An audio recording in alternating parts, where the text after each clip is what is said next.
gosh, I think I start every single roundup video with, oh my goodness, another month has gone. And another month has gone.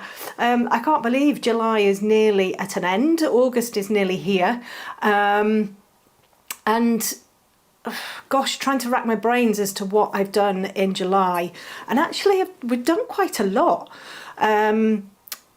Finished my big tutorial. I'm going to show you the pictures in a minute. We've started a new art club piece. I'm about to start another art club piece next week. And done a new free tutorial, which is amazing. I'm going to show you that as well. Yeah, it's just been a whirlwind month again. I can't believe where the time is going. I really can't believe where the time is going. It's crazy. I just need to check my. Oh yeah, it is. I've got little. So I have a penchant for buying microphones.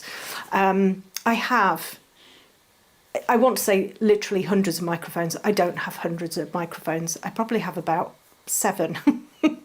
And probably none of them work particularly well, and it's user error rather than something wrong with the microphone. I've got a little lapel one on at the minute, and it keeps on. It's supposed to work with Bluetooth, and it keeps on kind of cutting out, so I keep on having to check it. I bought a microphone this month, and I do this all the time. I see stuff on Facebook and somebody like, oh, this is a really great piece of equipment. I'm like, right, getting it. Off I go onto Amazon, Rode Pod Mic, get it. It comes, it's literally just the microphone. There's nothing to plug into it. There's nothing. I'm like, right, I need a stand and I need something to plug into it.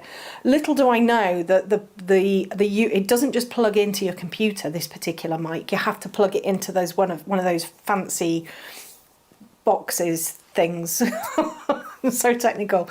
So it's just looking particularly I don't know, pretty and like I know what I'm professional looking on my desk. But it doesn't actually work because I don't have one of these fancy box things. So that's the next thing that I need to look into, one of the fancy box things. So I've got a little microphone now that I know is working, which is great. Sound is a really important thing when it comes to recording. And it's one of the things that I struggle with the most, I have to say. I'm not somebody who's particularly technically minded, and I don't really understand the whys and wherefores and everything. But it is, if you don't get your sound right, it can be really, really annoying. And the problem is when the sound isn't right, not understanding why it's not right is incredibly frustrating, particularly for somebody like me who, this is all completely self-taught. Everything that I do, video editing, taking videos of myself, taking videos of my drawings, it's all completely self-taught. It's just get the equipment and try and learn how to use it. I'm saying self-taught. Obviously, I go onto YouTube and I look up videos of people who are far more proficient than I am and learn how to use it. But, I've now got this amazing teleprompter. I'm not using it now. And it's fantastic. It's absolutely fantastic. It's brilliant because it means that I can write all my script out, and then I can put my phone. I'm just trying to. Oh, it's here. Look. Let me see if I can show you what it looks like. So this is one of them here. Is on mirror mode, so you can't actually read the words. But basically, I put it in front of my teleprompter. My teleprompter has got a mirror, so it mirrors my wording, so it comes the right side, the right way round for me. And then I just press the screen, and it just goes, and it starts moving, nice and slowly, so that I can actually read my script whilst I'm looking at the camera. It's something I need to practice because I did some videos. I wrote the script. I was really happy with them. Did the videos, gave them to Lucy, and she just said to me this morning, Bonnie, those videos that you did, please can you redo them, but can you smile? I know I'm quite a smiley person, but when you're reading something and you're trying to record it and you're trying to make sure that your eyes are looking at the camera at the same time, you become quite like this and you become a little bit robotic. Anyway, so I've redone them, and hopefully she'll be happy with them. So what else happened? Oh gosh, so I still can't quite tell you what's going on yet, but beginning of August, hopefully we will be announcing this new venture that I'm going into, which I am very, very excited about. We've kind of got things secured. I'm just looking at contracts at the minute, and trying to find things like photographers and all of that kind of stuff. But it's definitely going ahead, which I'm really excited about. So we're going to know more about that in August. There's something else that I'm working on in August as well. Again, I'm really excited. It's been in my head for quite a long time, probably about 3 years, 4 years. It's finally coming to fruition.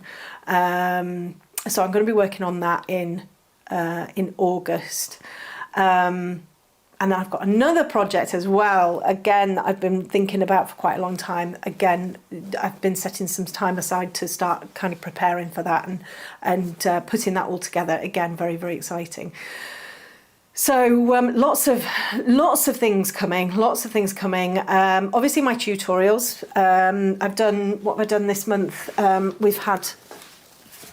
I've created the little butterfly, which is a freebie, which is really nice to do.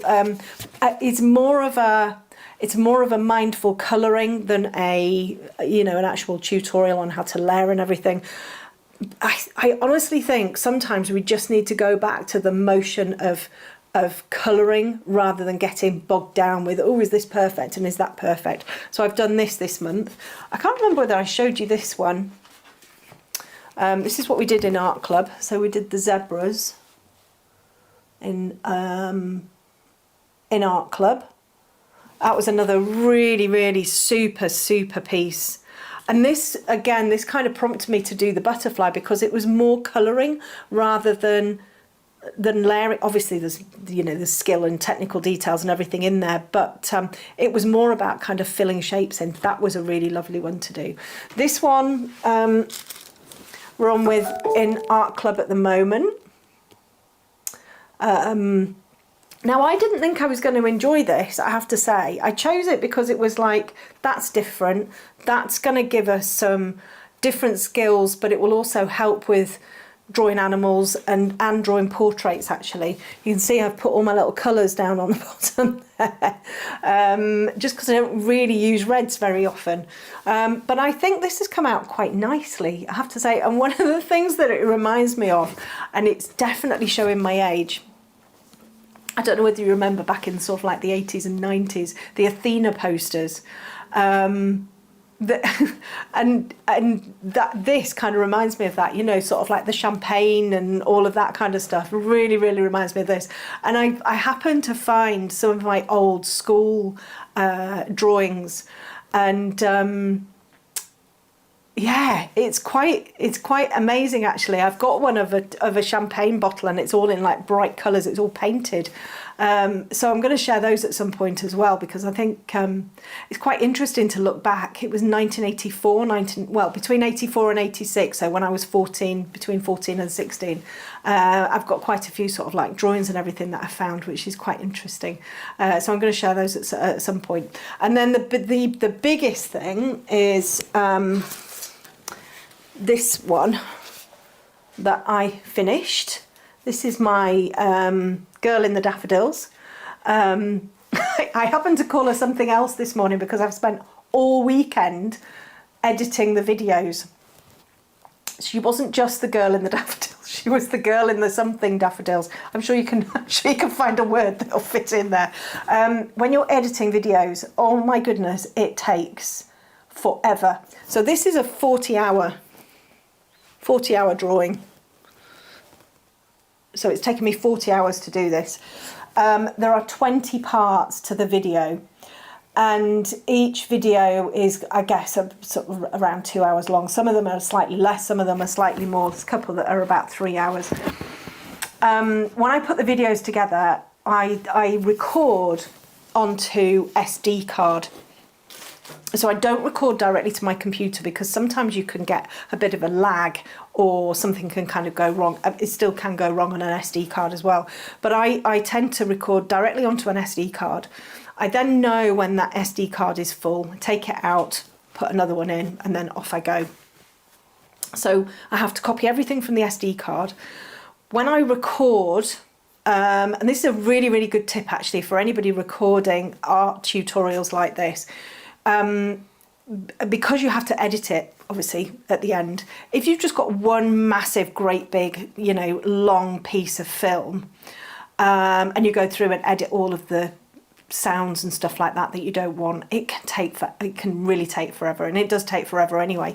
So what I do with the SD cards is I'll sit there, I'll be recording. If somebody comes in, or if there's a loud noise outside, or if one of the dogs barks, I stop my recording, and then when the sound's gone, I start the recording. So then I have lots and lots of little clips, and I put all of those clips together, and then I edit them into one sort of like 1.5 hour part. I then have to go through and find all of the pencils that I've used, because inevitably I've been doing this over probably 3 or 4 weeks, and I've been doing other stuff as well. So my pencil pots have changed. And I'm a terror for not preparing and not getting stuff right and all of that kind of stuff. Just check my microphone's working still. So I had to go through all of the clips just to make sure that I got all the pencils and everything in. So I don't have to listen to them all, but I can just sort of kind of move my cursor through, and then it sort of zips through as if it's in time lapse, and I can see when I'm picking up a different pencil, or I can see the colour and I go, right, that's this colour, that's that colour. I did use a lot of colours.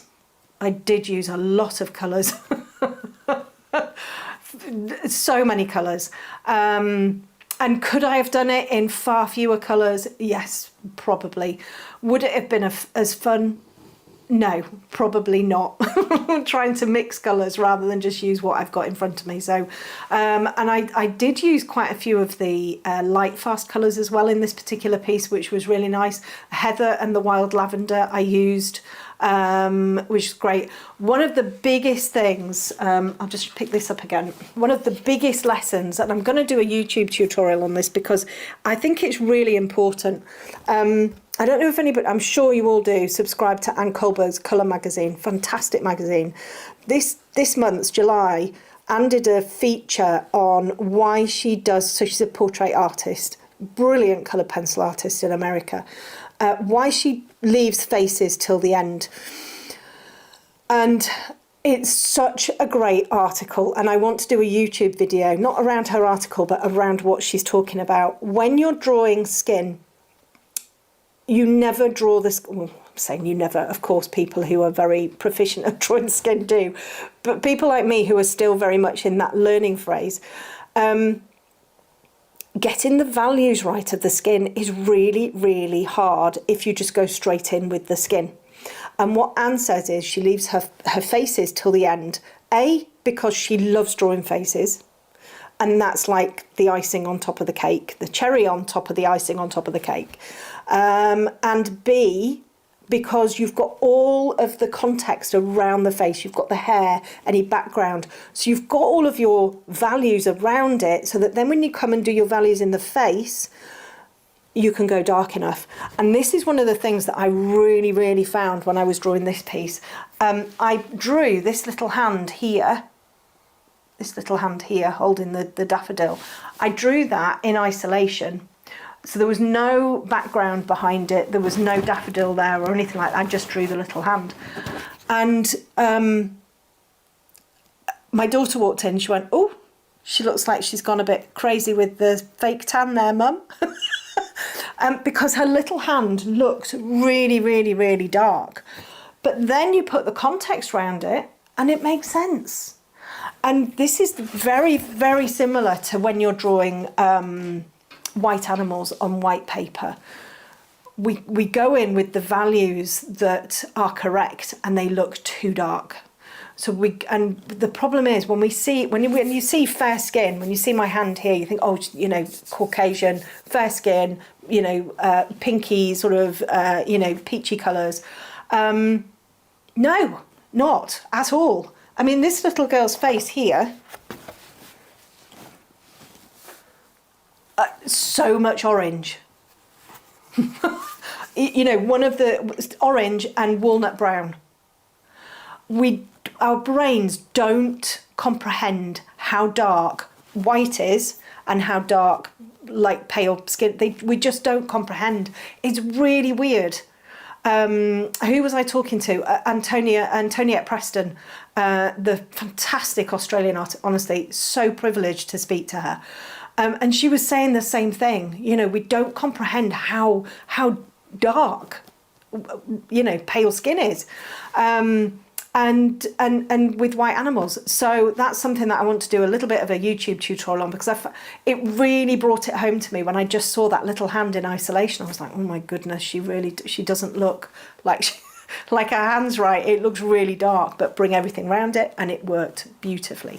So that is something that I talk to my students about all of the time, is values over everything else. You know, detail, colour, all of that. Your values are so important. So I'm going to be having a bit of a think about that. And then I'm just trying to think about what else we've got. Oh, very excitingly, I've bought a pair of secateurs. My TikTok I love TikTok, and it's normally full of I don't know, dogs, cats, horses doing stuff. And at the moment, my TikTok is full of gardening tips. And I have 3 really quite large clumps of lavender in my garden. I've got loads of bees. And my mum bought me for my birthday like a little bee drinking thing. So that sits in, it catches the rain, and then the bees can have a drink. They're all kind of starting to go off. So you've had those gorgeous purple flowers, and now they're all kind of going to seed a little bit. And I was like, I don't really know what to do. Anyway, so I found this fabulous gardening tip thing on TikTok, and bought some secateurs, and I'm now going to prune my lavender. Which I'm really excited about, because I want to love gardening. I want to spend time in my garden, and I want to understand stuff. And I'm thinking, well, if I can understand a plant at a time, rather than just going, right, let's have a look at the whole spectrum of flowers that are in my garden and learn about them all at the same time. I'm thinking, well, if I learn about the lavender first, how do I do that? And then I learn about this plant, and then I learn about that plant. Then I'm going to start to kind of fill my bank of flower stuff. And I'm going to be able to remember it, and then it's going to be a little bit more enjoyable. And I was thinking, I'd really like to grow some lettuce and maybe some vegetables and stuff like that. So my thinking is I'm going to put like a little greenhousey thing. I'll have to have a look on Pinterest or wherever, on the side of the garden office. I'm thinking, you know, I could actually have something with a lid that comes up, and I can grow stuff, because my dogs eat. Well, I'm really careful about making sure all the flowers in my garden are dog friendly. And with them being dog friendly, they're really dog friendly. So the dogs eat them, like all. There's a couple of plants, I don't know what they are, but they absolutely love them. And these poor plants, they've got no leaves on them. They're just these twiggy bits. And every time a leaf grows, one of the dogs is like, right, we're having that. So I'm very careful about the plants that I've got, but the dogs love them, and it's a pain. And then they go jumping around in the flower bed, screaming out of the back door, "Get out of my garden!" They're terrible animals they are, aren't you? You're all terrible, all lying around me at my feet. I've got Vinny here. He's going for his groom on Wednesday. Oh my goodness, God, we had a real grooming nightmare 2 days ago. The British countryside is amazing this time of year. We've had all of that gorgeous hot weather, and then we've had all of the rain. So our hedgerows here in Yorkshire have just gone and they look amazing. They look absolutely beautiful, and I love it every time I kind of, you know, go out driving, and they're amazing. But the burrs are crazy, and my dogs all jumped in a bush. A burr bush. I don't know where the burrs come from, but they jumped in this bush, and they were covered from head to toe with burrs. And I kind of was like, I'm not really sure. Was it? I can't remember which day it was. Was it Friday? I think Saturday, Friday. I think it was. I don't really know what to do with you all because you're so covered in burrs. So I spent 2 hours grooming Nellie. I had 3 different brushes. I ended up having to pick them off by hand on her feet and between her toes. Dora wasn't too bad. Vinny had them all over his bottom, so the whole of his bottom was green.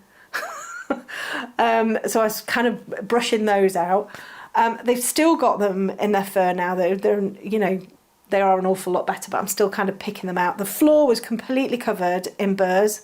And I had a whole handful, literally a whole pile of burrs that I got off them. I was like, oh my goodness, this is just crazy. And of course you can't leave them because they're uncomfortable, and then they get in their toes and all of that kind of stuff. So that was really fun. With all of this beautiful rainy weather. In fact, it's not raining today, so I can get out with my secateurs and do my lavender. I think that's what I might do this afternoon. Very excited about that. I've got another scholarship box that's going to somebody who's being supported by IDAS. So that's really, really fabulous. And you know, I'm really happy that I'm doing that, which is wonderful. I'm trying to think what else I've done this month. Just kind of planning stuff.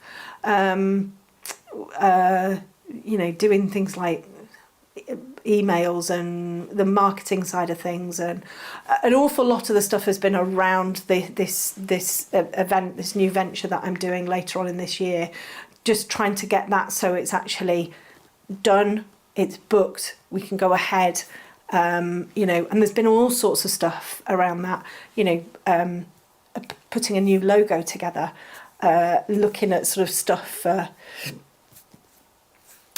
Well, I won't go into it because I don't want to give too much away. But, you know, venues was a massive thing, you know, trying to find a venue, trying to find a date that would correspond then with being able to market it.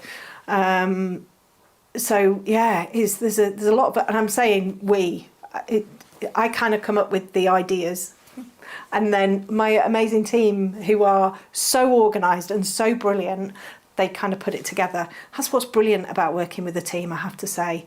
You know, who else was I talking about when we were talking about getting help? Because that's something I've always done, is ask for help, always. You know, if I'm not good at something, then I will, it sounds like I just pass it off to somebody else, but I'll ask for help from somebody who is good at that, and that's really, really helped me. And I think that's definitely one of the reasons why, you know, I've got to sort of like the place where I am now. So that's kind of it, really. I'm working on a black Labrador at the moment.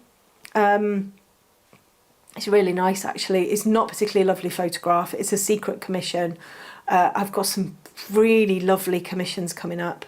And also, end of July, my email goes out to everybody on my commission waitlist for portraits for 2024-2025. So I'm hoping that we'll get all of that sorted, and then, you know, be booked up for the next couple of years, which would be great. I'm taking on fewer portraits, just so I can find time to do my own. I've got some images, and I want to start working with a photographer as well to get my own images made. I've got some ideas for images that I'd quite like to get a photographer to work with, a photographer to kind of create, because I want to draw my own. I want to do my own pieces, and I'm very much interested in drawing more humans. I won't take commissions on for humans. That's far too much stress. Far too much stress. You know, I want to draw humans that I don't know, and then it doesn't matter so much if you know, if somebody doesn't recognise them. That's one of the biggest things about drawing human portraits. You have to get that sparkle in the eye, you have to get the personality coming out. And I can do that with the animals, but I'm not sure I could do that with the humans. But I probably could, I don't know. But I'm really enjoying drawing humans. This little girl here, this little girl in the beep daffodils, this was, I think, gave me the most joy. Well, until I got to this bit here. Oops, as I smudge it all. This bit here, this didn't give me particular joy. But the